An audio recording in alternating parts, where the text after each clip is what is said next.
എൻ്റെ പ്രിയപ്പെട്ടവരെ, ഇന്ന് ഒക്ടോബർ 31 വെള്ളിയാഴ്ച. അമ്മേ പരിശുദ്ധ അമ്മേ, അമ്മേ പരിശുദ്ധ ദൈവമാതാവേ, കൃപാസനത്തിലൂടെ ഞങ്ങളുടെ ദേശത്തിനും അമ്മ മധ്യസ്ഥം തേടി തന്ന എല്ലാ അനുഗ്രഹങ്ങൾക്കും കൃപകൾക്കും ഞങ്ങളിപ്പോൾ ഹൃദയം നിറഞ്ഞ നന്ദി പറയുന്നു.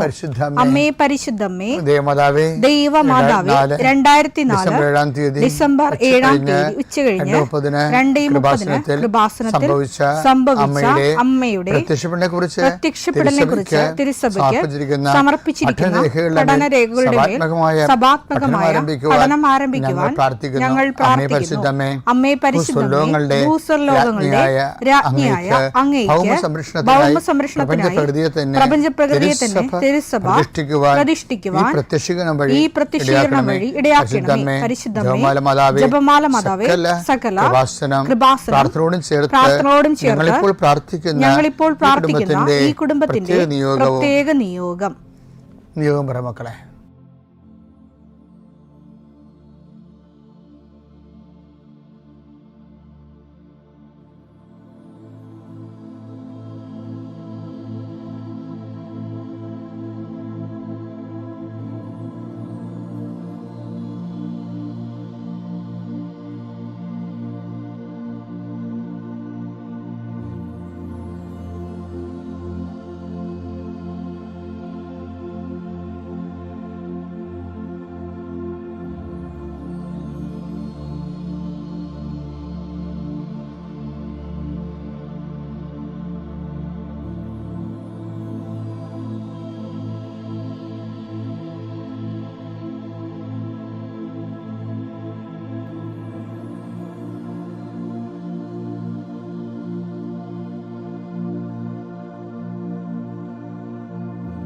അമ്മയുടെ പ്രത്യക്ഷീകരണത്തിന്റെ ഈ അനുഗ്രഹവേളയിൽ ഞങ്ങൾക്ക് സാധിച്ചു തരുവാൻ കനിയണമേ.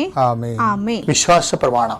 സർവശക്തനായ പിതാവും ആകാശത്തിന്റെയും ഭൂമിയുടെയും സൃഷ്ടാവുമായ ദൈവത്തിൽ ഞാൻ വിശ്വസിക്കുന്നു. അവിടുത്തെ ഏകപുത്രനും ഞങ്ങളുടെ കർത്താവുമായ ഈശോമിശിഹായിലും ഞാൻ വിശ്വസിക്കുന്നു.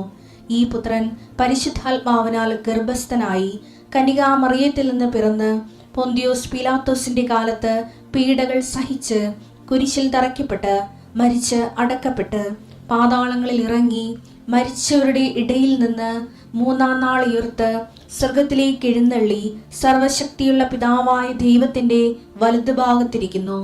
അവിടെ നിന്ന് ജീവിക്കുന്നവരെയും മരിച്ചവരെയും വിധിക്കുവാൻ വരുമെന്നും ഞാൻ വിശ്വസിക്കുന്നു.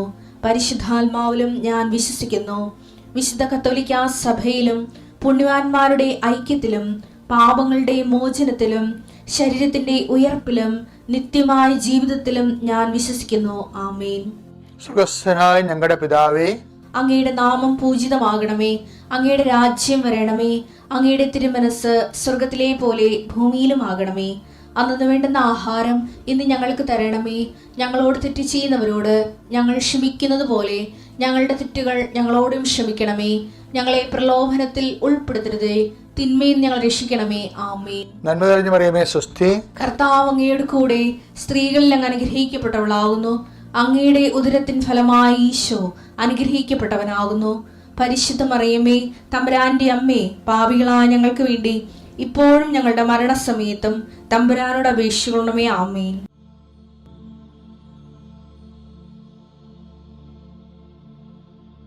പിതാവിന്റെയും പുത്രന്റെയും പരിശുദ്ധാത്മാവിന്റെ നാമത്തിൽ. എൻ്റെ കർത്താവേ, ഞങ്ങൾക്ക് വേണ്ടി ക്രൂശിക്കപ്പെട്ടവനെ, ഞങ്ങൾക്ക് വേണ്ടി തിരുവിലാൽ മുറിവേറ്റവനെ, ഞങ്ങൾക്ക് വേണ്ടി മുൾക്കിടം ചൂടിയവനെ, നിന്റെ തിരുമുറുപാടുന്ന വലതുകരം, അനുഗ്രഹത്തിന് അണിപ്രദാർന്ന അത്ഭുതകരം ഓരോ മകൻ്റെ മേലും ഈ നിമിഷം വെക്കണമെന്ന് പ്രാർത്ഥിക്കുന്നു. ദൈവത്തിലെ നീ എവിടെയായിരിക്കുന്നു അവിടെ നിനക്ക് അനുഗ്രഹം ആവശ്യമുള്ള ഇടത്ത് വസ്തുക്കൾ നിന്റെ കയ്യിലുണ്ടെങ്കിൽ അതിപ്പോൾ എടുക്കാവുന്നതാണ്.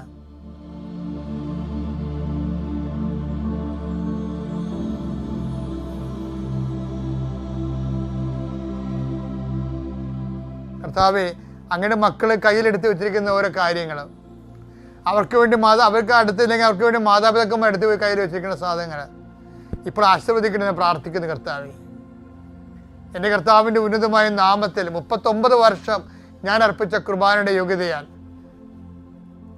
കൃപാസ്ഥാനത്താറെ ജീവനോടെ പ്രത്യക്ഷപ്പെട്ട പരിശുദ്ധ അമ്മയുടെ മാധ്യസ്ഥത്തിലെ ഞാൻ നിങ്ങളുടെ ഉപകരണങ്ങളെ ആശീർവദിക്കുന്നു. നിങ്ങൾ ഓരോരോ ഇടങ്ങളിലേക്ക് പോകാനും കൊടുക്കാനും വാങ്ങിക്കാനുമുള്ള വിഷയങ്ങളെ കർത്താവിൻ്റെ നാമത്തിൽ ആശീർവദിക്കുന്നു. കർത്താവ്, ഞാൻ നിനക്ക് മുമ്പ് എൻ്റെ ദൂതനേക്ക് നളിച്ചത് കർത്താവിൻ്റെ ദൂതൻ നിനക്ക് മുമ്പേ പോവുകയും നിന്റെ വഴികളെ ക്രമീകരിക്കുകയും ചെയ്യട്ടെ. എന്തോ ഒരു വലിയ അടയാളങ്ങളാണ് നീ പകൽ പോലെ വെളിച്ചത്തിൽ കാണിച്ചുകൊണ്ടിരിക്കുന്നത്.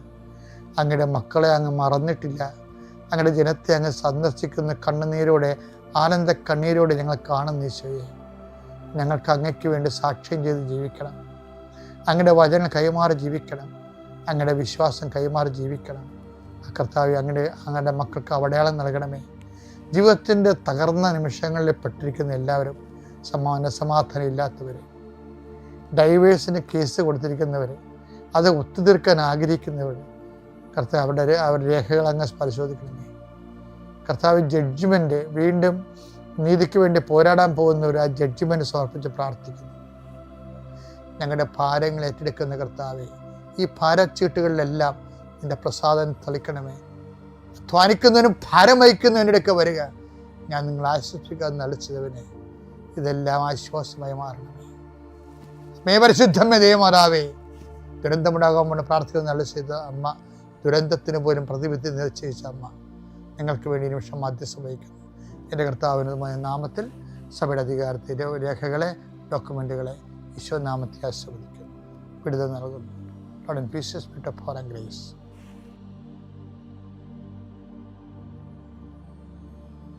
നമ്മളുടെ ഒപ്പം ഈശോ വരുന്നതിന് ഒരു തടസ്സവുമില്ല. എന്ത് ചെയ്യണം? ആദ്യം ഞാൻ ഇന്നലെ പറഞ്ഞതുപോലെ തന്നെ ഈ വിഷയത്തിൽ ഒരു അനുതാപത്തിൻ്റെ ജീവിതം കർത്താവിൻ്റെ മുമ്പിൽ വരുമ്പോൾ നമ്മളെക്കുറിച്ചുള്ള നമ്മുടെ ഒരു അവബോധം സുവിശേഷത്തിൻ്റെ വെളിച്ചത്തിൽ നമ്മളെ തന്നെ കാണുകയും കർത്താവ് വീട്ടിലോട്ട് വരാനുള്ള ഒരു വഴി ഒരുക്കൽ. ഇപ്പം യോഹന്നാൻ പറഞ്ഞല്ലേ, കർത്താവിന് വേണ്ടി വഴിയൊരുക്കാൻ വന്ന ആളാണ് ഞാനെന്ന്. 3:4-5 വാക്യങ്ങൾ. കർത്താവിന്റെ വഴിയൊരുക്കുവിൻ, കർത്താവിന്റെ വഴി ഒരുക്കുക, അവന്റെ പാത നേരെയാക്കുവിൻ, അവന്റെ പാത നേരെയാക്കി. താഴ്വരകൾ നികത്തപ്പെടും, താഴ്വര നികത്തപ്പെടും, കുന്നും മലയും നിരത്തപ്പെടും, കുന്നും മലയും നിരത്തപ്പെടും, വളഞ്ഞ വഴികൾ നേരെയാക്കപ്പെടും, പരുവരുത്തവ മൃദുവാക്കപ്പെടും. ഈ സാധനം എല്ലാം ശതാധിപന്റെ കൺട്രീഷനിലുണ്ട്. നിങ്ങളൊന്നും നോക്കിയാൽ മതി. ശതാധിപൻ എത്ര സ്റ്റൈലിഷായിട്ടാണ് ഈ യോഹന്നാൻ മാന്താനയുടെ സുവിശേഷം അനുസരിച്ചുകൊണ്ട് താഴ്വരകൾ നിരപ്പാകണത്, കുന്നും മലയിൽ നിരപ്പാകണത്. പുള്ളിയുടെ അധികാരത്തെക്കുറിച്ച് പുള്ളി അതൊരു കുന്നുപോലെ നിൽക്കുക. ആ അധികാരം, ഞാനും അധികാരത്തിന് കീഴിലാണെന്ന് പുള്ളി പറയുന്നു. എൻ്റെ കീഴിലും ഭടന്മാരുണ്ടെന്ന് പറയും. ഈ അധികാരത്തിൻ്റെ ഔന്നത്യത്തെ ഈശോയുടെ മുമ്പിൽ അടിയറ വെക്കുന്നുണ്ട്. പക്ഷേ ലോകത്തിന് സംഭവിക്കുന്നത് എന്താണെന്നറിയാമോ? എന്തെങ്കിലും തരത്തിലുള്ള അറിവോ ജനസ്വാധീനമോ ഉണ്ടെങ്കിൽ വീണ്ടും ജനസ്വാധീനം വർദ്ധിപ്പിക്കാൻ വേണ്ടി വിശ്വാസം തള്ളിപ്പറയുന്ന ഭീരുക്കളുടെ ഒരു കേരളമാണ് ഇന്ന് ഞാൻ കാണുന്നത്. എന്തെങ്കിലും പകുഴുതുണ്ടെങ്കിൽ, എന്തെങ്കിലും ഒരു കഴിവുണ്ടെങ്കിൽ 10 മനുഷ്യരെ കൂടി ഫാൻസാക്കാൻ വേണ്ടി വിശ്വാസത്തെ തള്ളിപ്പറയും. ശരിക്കും പറഞ്ഞാൽ അതൊരു ഭീരുത്വമാണ്. കാര്യം, വിശ്വാസത്തെ ഏറ്റുപറഞ്ഞവരെല്ലാം ലോകം കണ്ട ഏറ്റവും വലിയ ധൈര്യശാലികളാണ്. അതുകൊണ്ടാണ് ഈ അവിശ്വാസിയെ ഒരുമിച്ച് അവിശ്വാസികൾ ഭീരുക്കളെന്നൊക്കെ പറഞ്ഞ് ബൈബിൾ അവസാനിപ്പിക്കുന്നത്. അവിശ്വാസിയെ ദൈവം ഭീരുവായിട്ടാണ് കാണുന്നത്. വെളിപ്പാട് 21:8.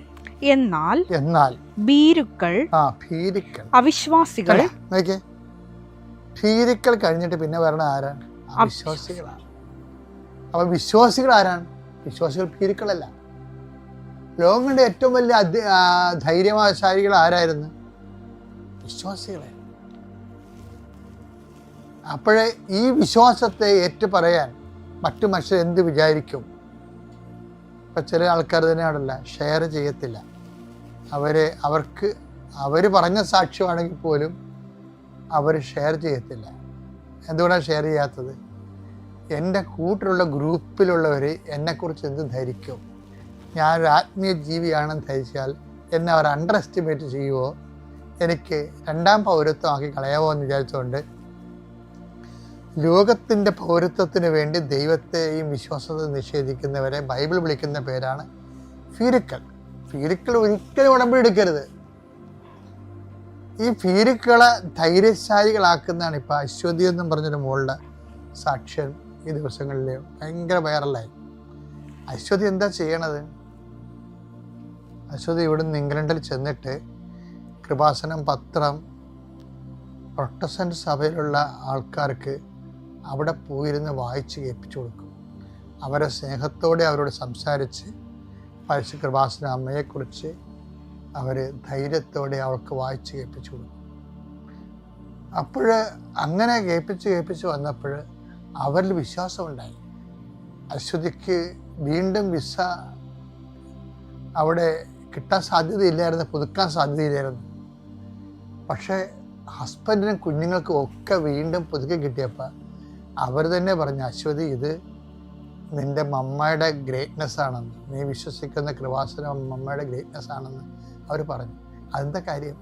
അത് അവർ ഈ അശ്വതി എടുത്ത ധൈര്യമാണ്. ധൈര്യം ഒരു പ്രധാനപ്പെട്ട വിഷയമാണ്. ധൈര്യം ഈ ഉടമ്പടി ജീവിതത്തിൽ കുറേ ധൈര്യത്തിൻ്റെ എക്സസൈസുകളുണ്ട്.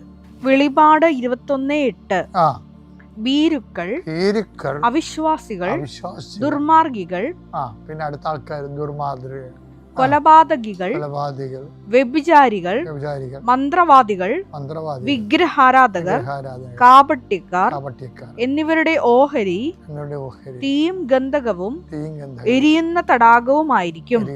ഇതാണ് രണ്ടാമത്തെ മരണം. നിത്യമരണത്തിന് അസൈൻ ചെയ്തിരിക്കുന്ന ആൾക്കാരുടെ ഒന്നാമത്തെ സ്വഭാവമാണ് ഭീരുത്വം. അതുകൊണ്ട് തന്നെ ഉടമ്പടിയിൽ ഭീരുത്വം വെടിഞ്ഞ് ദൈവകൃപയിൽ നിലനിൽക്കാൻ ഒരു ആത്മീയ മുന്നേറ്റം നടത്തിയ അതിന് വേണ്ടി മാത്രം കൃപാസനത്തിൻ്റെ ആയിരക്കണക്കിന് സാക്ഷ്യങ്ങൾ നമ്മളെ പ്രേരിപ്പിക്കുന്നുണ്ട്.